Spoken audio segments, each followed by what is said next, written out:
The first time my father saw me in my marine dress blues, he didn't recognize me. That's the part people always find hard to believe, but it's true.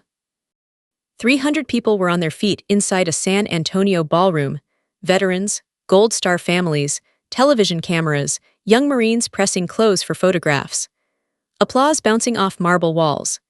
And there, near the back of the room, sat the same man who had left me behind at 15 years old with nothing but a $100 bill and a handwritten note. I watched him from the podium while the room erupted. Harold Carter looked smaller than memory made him. Old, gray around the temples, one hand trembling against his water glass like he might shatter it. My brother Mason sat beside him, crying openly. My mother couldn't even look at me. 17 years, not one birthday call. No graduations, no promotions, no funerals, no deployments, no surgeries, not once. Then Mason typed my name into a search engine one night out of curiosity, and suddenly, I had 120 missed calls. Funny how family remembers your number the moment strangers start saluting you.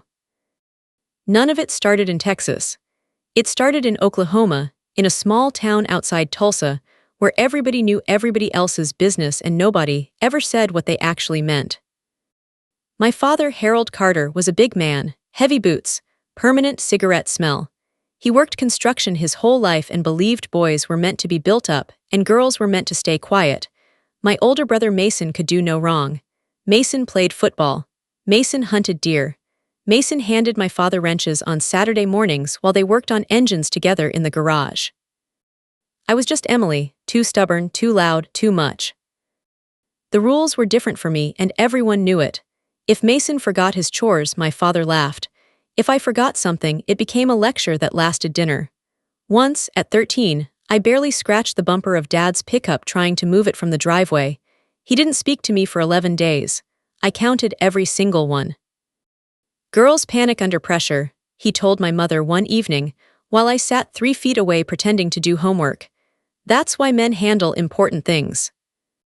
My mother said nothing. That silence was her answer to everything. Her name was Denise. Soft-spoken, tired, always moving around the edges of conflict like it was furniture she might knock over. When my father criticized me, she stared at the dishes. When he mocked me, she folded laundry. When he ignored me for days on end, she acted like she hadn't noticed. For a long time, I thought she was afraid of him. Later, I decided she was just afraid of being alone. The distinction matters more than people realize. By 15, things inside our house had quietly caved in on themselves. My father's construction work dried up. Bills stacked on the counter. The air inside those 4 walls was the kind of tight that makes everyone breathe through their teeth.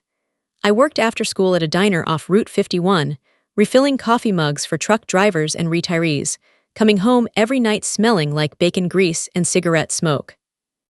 Slinging hash at 15 years old, my father muttered once. Real classy. I'm helping pay bills, I snapped back. Wrong thing to say. His chair scraped backward before I finished the sentence. My mother stepped between us before it went further, and that night, Mason pulled me aside in the hallway. You've got to stop pushing him, he whispered. I looked at my brother and thought something I never said out loud. Nobody ever asked Dad to stop pushing me. I came home from school on a Thursday afternoon in October to a house that felt wrong the second I opened the door. The living room was half empty. No television, no recliner. The family photos were gone from the walls, leaving pale rectangles where the paint hadn't faded. The kitchen smelled like dust instead of food. I stood there with my backpack still hanging off one shoulder. Mom, nothing. Dad, silence. The envelope was sitting on the counter, my name in my father's handwriting.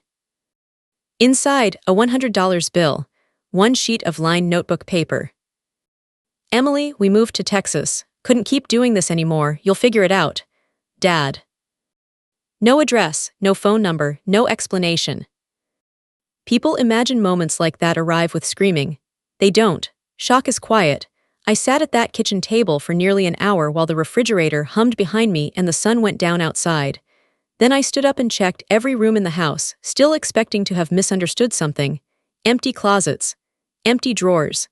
My bedroom was the only room they'd left untouched, like I was a tenant they'd forgotten to evict. That first night alone, I locked every door twice, sat on the couch with every light blazing, flinched at every car that passed outside. Around midnight, the crying finally hit me, and the worst part, the part that lived in me for years afterward, as the small, terrible voice, underneath the grief whispering that maybe I deserved it. That's what happens when people blame you long enough, you start helping them do it. At 7 the next morning, I called my grandmother. Ruth was my father's mother, the only person in that family who had ever looked at me like I was worth something. She answered on the second ring, and the second she heard my voice she knew. Emily, the way she said my name, just 2 syllables, but it broke me open. 45 minutes later, she was driving 2 hours from Muskogee in an old Buick with bad brakes. She walked into that empty house, read the note once, then put it down on the counter. That son of mine ought to be ashamed of himself. It was the first time any adult had ever defended me out loud. Standing in that half-empty kitchen at 15 years old, I understood something important. The people who abandon you always expect you to stay small afterward. I decided right then that I wouldn't. Ruth lived in a faded 1-story house where the porch sagged on one side and wind chimes rang all night through the screens. She was 72 years old, living off Social Security and tip money she'd saved across decades of diner work. She didn't have much, but she made room without making a production of it. The first week, I barely spoke. I slept on her floral couch because there was no extra bedroom. I'd wake up panicking from dreams, convinced I'd heard my father's truck outside. Ruth never pushed me to talk. Every morning she poured herself coffee in her chipped mug, pointed at the stove and said, "Eggs are getting cold." That was her way of loving people, quietly, consistently, without requiring anything in return. A few days after I moved in, Child Protective Services showed up. 2 women in county ID badges at Ruth's kitchen table, asking careful questions while Ruth smoked by the sink. "Do you feel safe here, Emily?" "Yes, ma'am." "Do you know where your parents are?" "Texas." "Do they contact you?" I stared at my hands and said nothing. Ruth finally spoke from the sink. Her parents abandoned her. You can use whatever polite government word you prefer, but that's what happened. The social workers exchanged the uncomfortable look adults exchange when reality doesn't match the paperwork. Eventually, the state allowed Ruth temporary guardianship. One worker said, within earshot, that I was not high risk. As if children left behind become less fragile the moment they stop crying in public. School was its own particular cruelty. Small towns survive on gossip, and by lunchtime Monday, everyone knew. I could feel it in the hallway. The way conversations dropped half a second too late when I walked by. One girl whispered loud enough in algebra for the whole row to hear. Her family literally left her. I stopped eating in the cafeteria. Instead, I sat behind the gymnasium bleachers with vending machine crackers and a gas station water bottle, eating alone and counting the days until something changed. My English teacher, Mrs. Delaney, stopped me after class one afternoon. "You're carrying a lot right now," she said softly. I shrugged. "What adults do says something about them," she added, "not about you." I nodded politely. At 15, I didn't believe her yet, but I stored the sentence somewhere inside me like a coin I wasn't sure how to spend.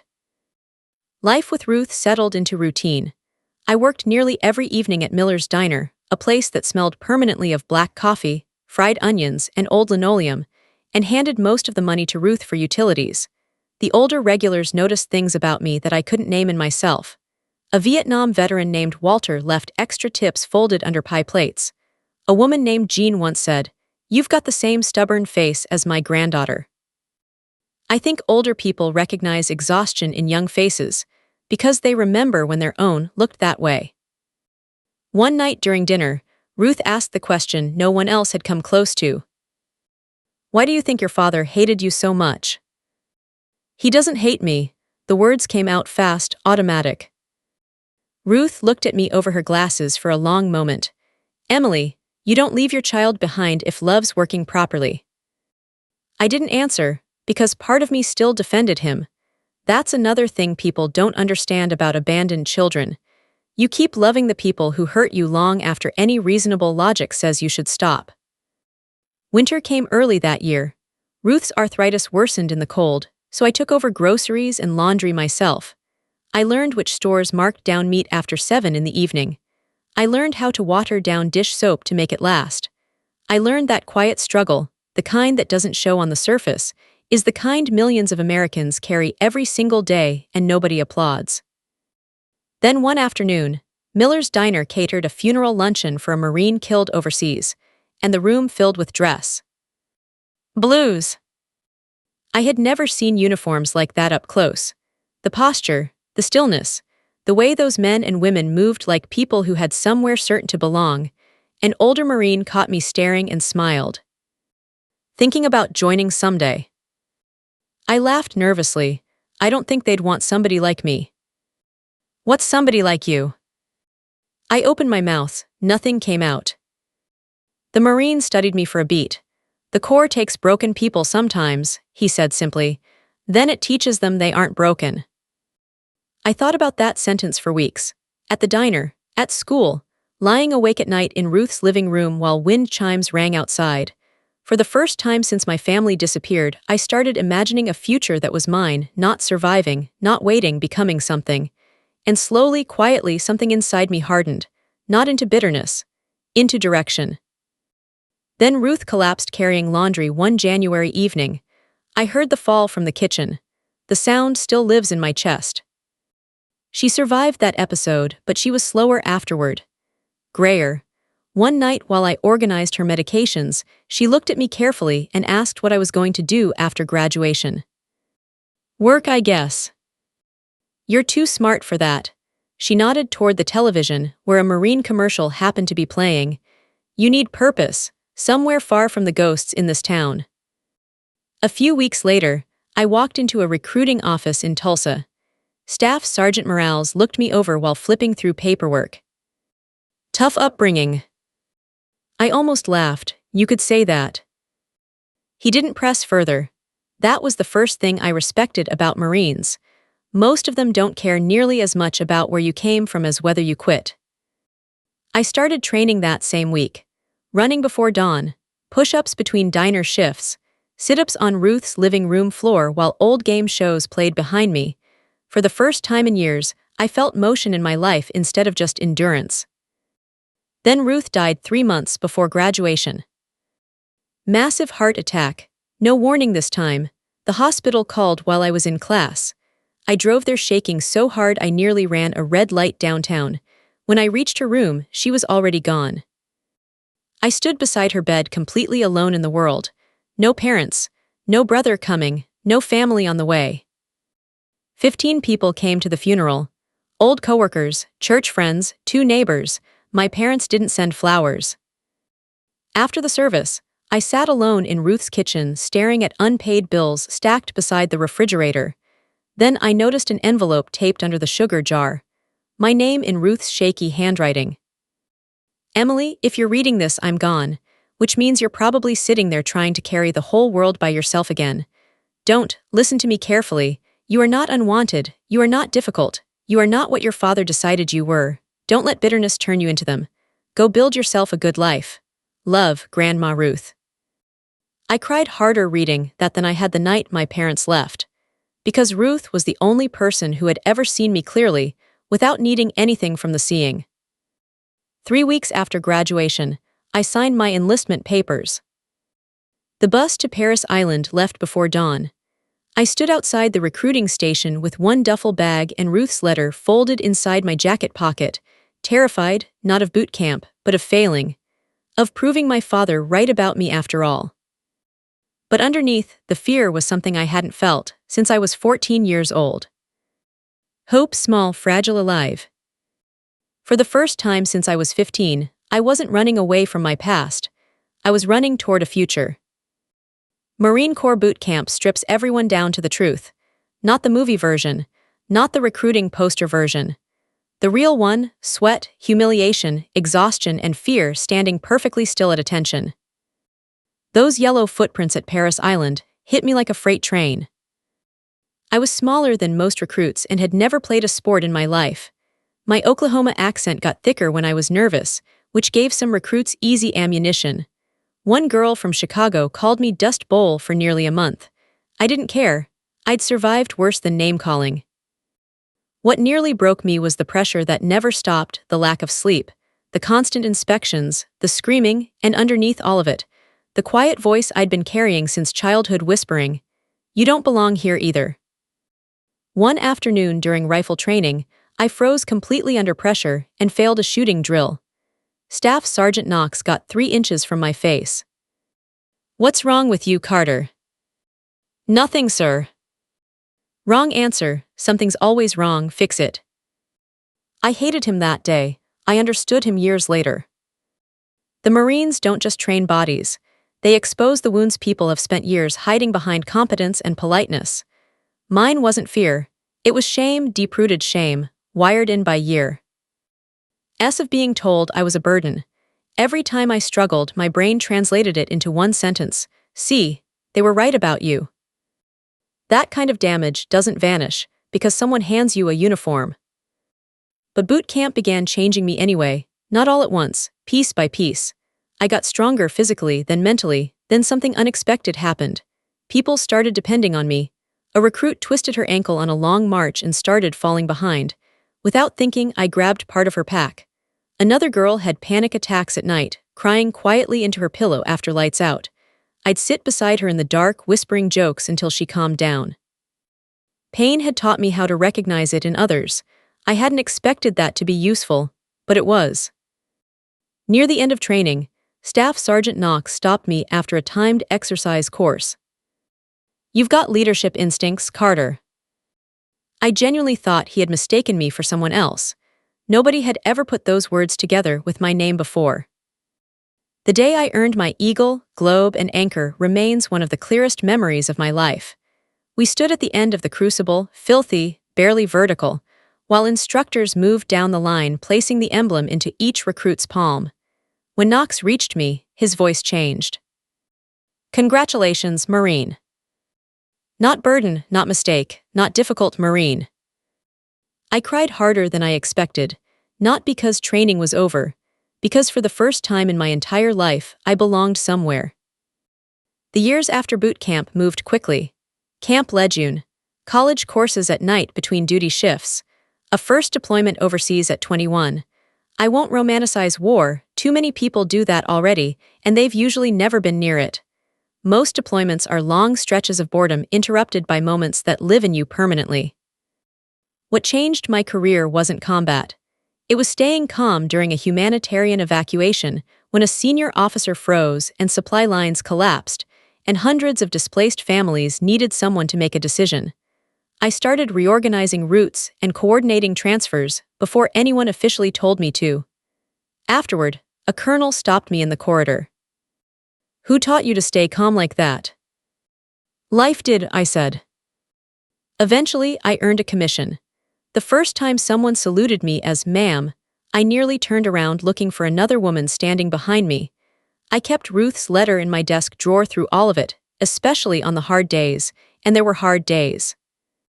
Being a woman in the Marines meant proving yourself constantly, twice over, to people who'd already decided the answer before you walked in. Some men respected you immediately. Others waited for mistakes. A few resented your existence entirely. But competence, I learned, eventually silences most people. By my early 30s, I was leading younger Marines myself. Some had come from broken homes. Some reminded me, painfully, precisely, of the terrified 17-year-old who arrived at Paris Island believing she was fundamentally unwanted. I made sure those Marines knew somebody saw them. One night near Quantico, a younger officer texted me late, "Ma'am, are you aware your interview is online?" I had given a televised segment about veterans transitioning to civilian life and homelessness prevention. I hadn't thought much about it at the time. Apparently, someone in Texas had. Around midnight, my phone started buzzing. Unknown number, I ignored it. Another call, then another, then voicemails started stacking. Emails, Facebook messages, LinkedIn requests. I listened to one voicemail and nearly dropped the phone. Mason, older, crying, "Emily, please call me back." By sunrise, I had 120 missed calls, 17 years of silence, and suddenly my family had discovered my phone number. I didn't call anyone back that first day. I turned the phone face down and went to work. People who have never been abandoned don't understand what it feels like when ghosts start calling your cell phone at midnight. It doesn't feel emotional at first. It feels invasive, like someone walking into a house you rebuilt from rubble and asking if they can have the old key back. By afternoon, I'd collected 3 voicemails from my mother. The first was mostly crying. The second was shaky apologies. The third said, "We didn't know how to find you." That was a lie, and I knew it the instant I heard it. The United States Marine Corps had tracked my address every time I moved for 17 years. My family could have found me anytime they'd wanted to. They just hadn't needed to, not until my name started appearing on screens. My father's voicemail was the last one I listened to. His voice was older, slower. "We should talk," he said. "Family belongs together." No apology, no acknowledgement. Just that phrase, delivered like a verdict, "Family belongs together," by the man who had disproved it when I was 15. I deleted the message, but I couldn't delete. What came next? Memories, the empty house, my mother's silence at the dinner table. The Christmas photos online, matching pajamas, captions reading "Fresh Start in Texas," while I worked diner shifts alone and buried my grandmother without a single family member present. For days, I barely slept. 1 week later, on a Sunday morning while I cleaned my apartment, Mason called again. Something stopped me from ignoring it. "Hello." Silence, then shaky breathing. "Emily." I leaned against the kitchen counter. "Yeah." "Oh my God," he whispered, then quietly, "I didn't think you'd answer." I almost didn't. "That's fair." Neither of us spoke for a long moment. Then Mason started crying, not dramatically, but the way grown men cry when guilt has been sitting too heavy for too long. "I saw you online," he said. "That interview, those Marines." "Mason." "No, let me say this first." His voice cracked. "We were horrible to you." That landed harder than I expected. Not because it erased anything, because it was the first honest sentence anyone in my family had spoken to me in 17 years. I sat down slowly. "You left me." "I know." "I was 15. "I know." "You never called." "I was 16. His breathing hitched. "Dad controlled everything. I should have fought harder for you, I know that." Anger came rushing through me so suddenly my hands started shaking. "You were my brother." "I know." Then he said something that saved the conversation. He didn't defend himself. He didn't explain. He just said, "I know," and kept saying it, and listened. So I told him everything.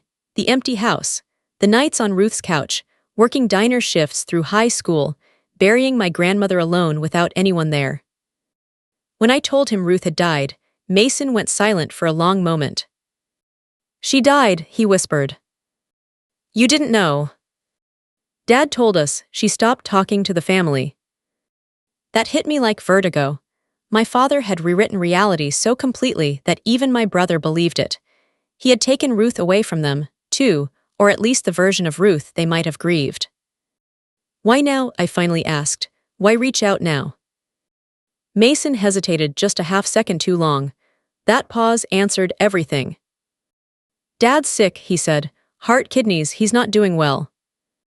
Of course. That's how these stories always go. People remember the bridges they burned only when they realize they might need to cross water again. "Mom wants to see you," Mason added quietly. I stared out the window at rain running down the glass. Part of me, the part I'd been trying to outrun for 17 years, still wanted them to love me. Not for revenge, for closure. I needed to look my father in the eyes and know whether what I saw there was guilt or just regret, because those are different things. Guilt says I hurt you. Regret says this became inconvenient for me. "One weekend," I said finally, "that's all I'm offering." I flew into San Antonio on a gray Thursday afternoon in October. The moment the wheels touched down, my chest tightened. Texas. For 17 years that word had meant abandonment to me, not highways or barbecue restaurants, not the hill country light, just loss. Mason was waiting outside the house when I pulled up. He looked older than 42 had any right to look, tired around the eyes, gray threading through his beard. The second he saw me step out of the rental car, he started toward me like I might disappear if he moved too fast. "Hey, Em." Nobody had called me that in nearly 20 years. "Hey." We stood there awkwardly for a moment before he hugged me. My body stayed stiff at first, not out of cruelty. I genuinely didn't know how to respond. Then I hugged him back, and we were both crying in a suburban driveway while someone's sprinkler system clicked somewhere nearby. Life is strange like that. Inside the house, my mother stood in the kitchen doorway holding a dish towel with both hands, knuckles white. She looked smaller than memory. Older. The moment our eyes met, she started crying. "Oh my God," she whispered. "You're really here." She reached out and touched my arm like she needed confirmation I was solid. Then my father appeared from the hallway. Everything inside me locked up. Harold Carter looked old. Not old the way I'd imagined during the angry years, hoping life had punished him visibly, just human old, softer around the shoulders, gray-haired, walking slower. He stopped several feet away and stared at me in silence, and for one strange second, I saw something cross his face that I hadn't expected. Confusion, like he couldn't reconcile the woman standing in front of him with the teenager he'd left behind. "You came," he said finally. I nodded once. No one moved. No one knew the rules for this kind of reunion. Dinner was the most uncomfortable meal of my life. Polite conversation about weather and travel, all of us orbiting the 17-year-old grave sitting in the middle of the table beside the mashed potatoes. Then, I noticed the photographs along the hallway wall. Mason graduating, Mason fishing, Mason at football games, Mason at his wedding, dozens of them framed and hanging in careful rows. I searched slowly. One elementary school photo of me near the laundry room, that was all. They had erased me, not just emotionally, literally. The realization landed like a fist. During dessert, my father spoke. "We thought you were stubborn enough to survive," he said quietly. The room went still. I looked at him for several seconds before answering. I was 15. Nobody said anything after that, because there was nothing to say. Later, Mason and I sat outside while our parents went to bed. Texas air, thick and warm. Crickets somewhere past the fence. He rubbed his hands together slowly before speaking. "You scared him tonight," Mason said. "Good." He glanced at me. "He deserves that." Then, after a pause, "You want the truth?" "Probably." Dad always hated how much you reminded him of Grandma Ruth. I frowned. "What?" "She spoke her mind, didn't back down from men. He said you had the same look in your eyes she did, even when you were little." Mason exhaled slowly. "When you started pushing back as a teenager, I think he decided you were becoming another Ruth." I laughed once, low and bitter. "So he threw me away." "No," Mason said quietly. "He punished you." That sentence stayed with me long after we went inside, because I knew my brother was right. And knowing the reason didn't make it smaller, it made it worse. All those years of pain, tracing back to a grown man who resented strong women because his own father had taught him they were dangerous. The Veterans Charity Banquet took place the following evening at a historic hotel in downtown San Antonio. That afternoon, I stood in the hotel bathroom fastening the collar of my marine dress blues, dark navy jacket, rows of ribbons, polished brass, white gloves folded beside the sink. Every detail automatic muscle memory from years of inspections. But my hands were shaking. Not from the crowd. I'd done interviews before, spoken at events before. I was afraid of becoming 15 years old again the moment my father looked at me. A soft knock at the door. "Emily," my mother's voice. "They're almost ready downstairs." I opened the door. She gasped quietly, just a small sound like air leaving a room when she saw me fully dressed. "You look," her voice cracked. You look beautiful. I nodded, thank you. She wiped her eyes quickly, then said something that hurt worse than any criticism ever had. You always wanted someone to be proud of you. I should have said it more. I looked away and didn't answer. Some words arrive 17 years too late to do what they were meant to do. The ballroom held close to 300 people: veterans, military families, local officials, volunteers. Soft piano, white tablecloths. The moment we walked in, a young Marine corporal near the entrance straightened and smiled. Evening, ma'am. My father noticed. Throughout dinner, people kept stopping at our table. A retired Navy nurse, a Korean War veteran, a young female lieutenant who leaned close and quietly asked if she could take a photograph, because there still aren't many senior women Marines to look up to. Every interaction seemed to make my father smaller in his chair.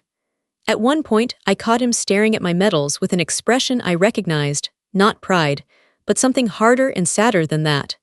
The look of a man calculating what he threw away. Then came the speech. When my name was announced, the room applauded as I walked toward the podium.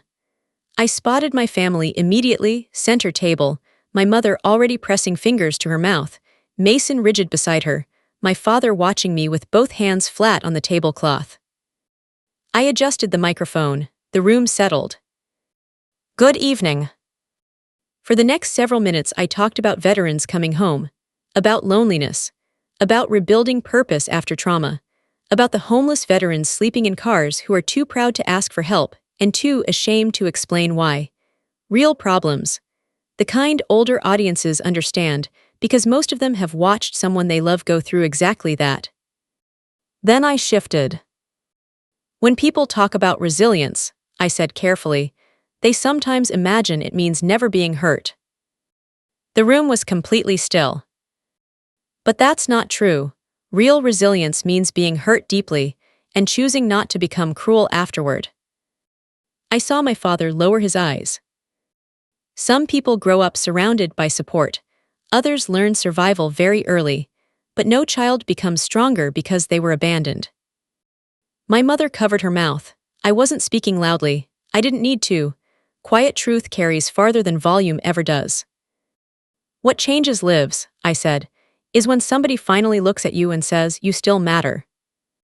My throat tightened briefly. I thought about Ruth, her tiny kitchen, her cigarette smoke, her tired hands pointing at the stove every morning after my parents disappeared. Eggs are getting cold.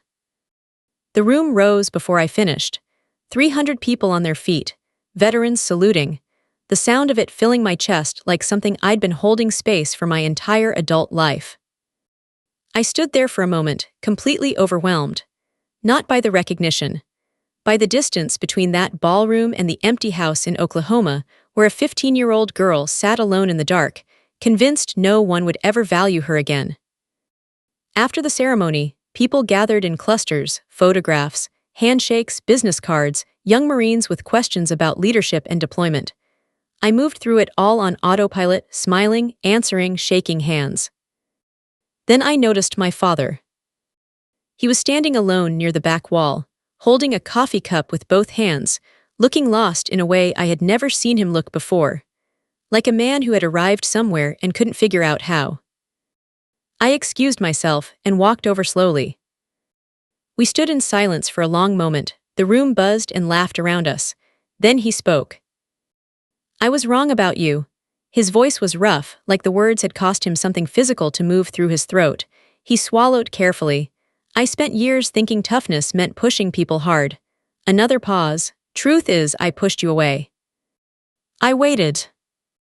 He looked down at the coffee cup. His eyes were watery and exhausted. I know that now. I needed a father, I said quietly. His face crumpled slightly.